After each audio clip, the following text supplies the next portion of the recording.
लाख रुपया ऐसा कुछ बता। आओ ठटली के बरो ले आवे, हम तो फ्री में बता देता। 30 लाख के चैलेंज में फंस गए बागेश्वर बाबा। आर या पार के इस चैलेंज में जब बागेश्वर बाबा को सामने लाया गया तो उन्होंने कुछ ऐसा किया जिसे सुनकर आपके रोंगटे खड़े हो जाएंगे। आसाराम बापू से लेकर निर्मल बाबा तक हमारे देश ने एक से बढ़कर एक साधु बाबाओं को देखा है, लेकिन इस वक्त हर जुबान पर सिर्फ एक ही नाम है और वो है बागेश्वर बाबा का, यानी कि धीरेन्द्र कृष्ण शास्त्री का। एक ऐसा 26 साल का नौजवान जो देखने में किसी फिल्मी हीरो की तरह लगता है, लेकिन उनके कारनामे और बोलने का अंदाज बड़े बड़ों को चक्का में डाल देता है। पर फिलहाल तो दोस्तों बागेश्वर बाबा खुद चक्कर खा रहे हैं और पुलिस इनके पीछे पड़ी है। तो क्या है पूरा मामला और क्यों बागेश्वर बाबा चर्चाओं का विषय बने हुए हैं, आइए जानते हैं। दोस्तों ये बात तो जगजाहिर है कि बागेश्वर बाबा जो लोगों के मन की बात जानकर उनकी समस्याओं का हल कर देते हैं और उसे पर्चे में लिख देते हैं, इसके चलते वो काफी ज्यादा ट्रेंड पर चल रहे हैं। इनकी वीडियोस हर रोज वायरल होती है और लोग इन्हें सुनना देखना पसंद करते हैं।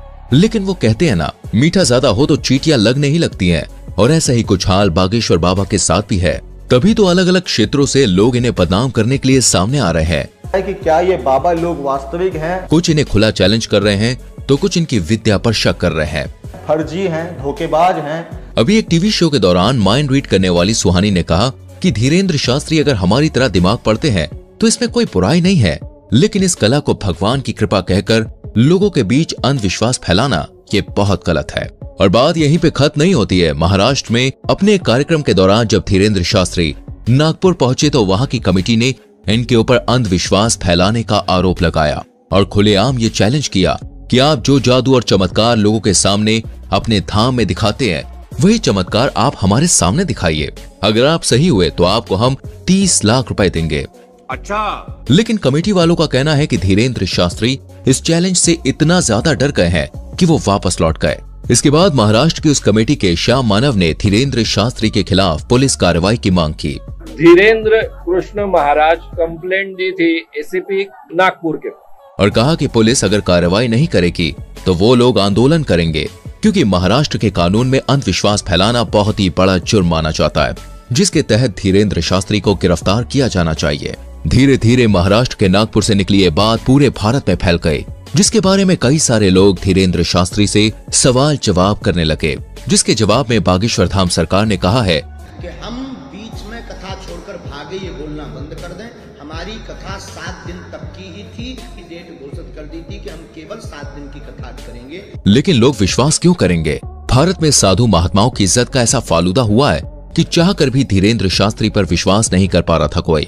बड़ी बड़ी मीडिया कंपनी लगातार उनके चमत्कारों पर सवाल उठा रही थी और इन्हीं सारी चीजों से तंग आकर एक दिन बागेश्वर धाम सरकार ने सभी को अपने दरबार में बुलाया और कहा कि मैं नहीं बताऊंगा कि किसकी अर्जी लगी है। स्वयं छट जाइए, देखो नहीं तो विरोध होगा, नहीं तो ये कहेंगे तुझी के से सेटिंग है। आप लोग खुद अपने लोगों को खड़ा करिएगा और मैं उनकी परेशानियां और उनके मन की बात पहले से ही कागज पर लिख दूंगा और आप जिसको बहन जी लेकर आएंगे उसी का पर्चा ये निकलेगा। और जब ये चीज हुई तो हर कोई देखता रह गया। आपने अपनी समस्या बताई थी क्या? अपना नाम बताया था क्या? क्योंकि बागेश्वर धाम सरकार ने वाकई में सारी सच्चाई पहले से ही लिख रखी थी। बिल्कुल सही है, बिल्कुल सही। किसी को यहाँ बताया था? नहीं, मैंने ये सब कुछ देखने के बाद लोगों की बोलती बंद हो गई। लेकिन बागेश्वर धाम सरकार के ऊपर उठने वाले सवालों का सिलसिला अभी खत्म नहीं हुआ। इनकी कही हर एक बात को लोग विवाद बनाकर खड़ा कर देते हैं और ये बात सच भी है। आज बागेश्वर धाम सरकार इतना बड़ा नाम बन चुका है कि जो कोई भी इनका नाम लेता है वो खुद ही फेमस हो जाता है।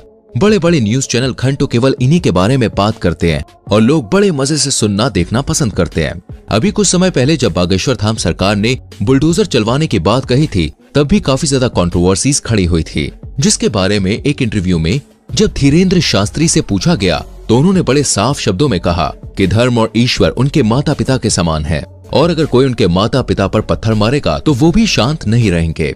धीरेन्द्र शास्त्री की इन बातों से साफ जाहिर होता है कि वो लोगों के सामने किसी फिल्टर के साथ नहीं आते हैं, बल्कि जो अंदर से है वो बाहर से भी दिखाते हैं। तभी तो ये आए दिन विवादों में घिरे रहते हैं और कुछ लोग तो ये सोच कर ही हैरान है कि आखिर एक 26 साल का नौजवान शख्स इतना ज्यादा लोकप्रिय कैसे हो गया, कैसे करोड़ों लोग आज उसके भक्त हैं और उसके धाम पर लोगों की लंबी लाइन लगी रहती है।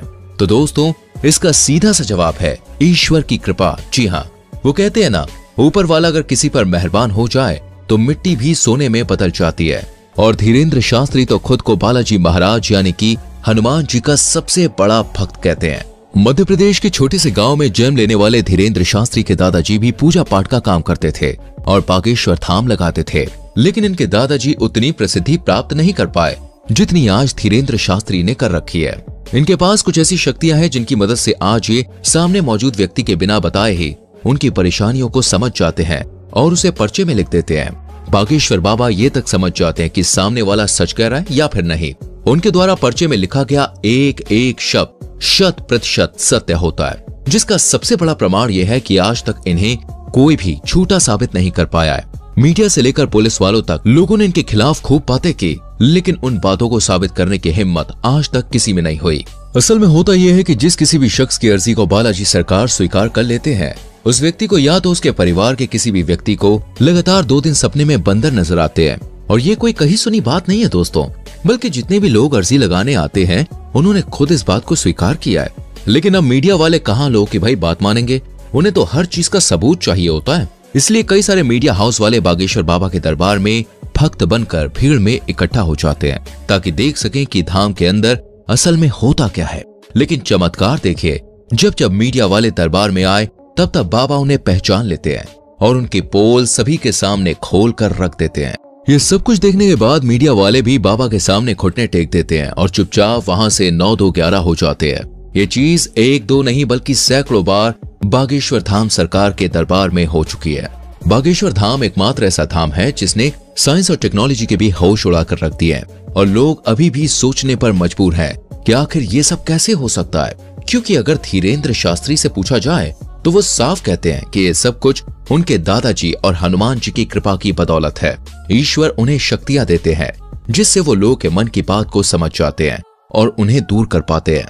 और ये सब कुछ अचानक से नहीं हुआ, बल्कि दोस्तों इन शक्तियों को प्राप्त करने के लिए धीरेन्द्र शास्त्री ने सालों तक हनुमान जी की तपस्या करी।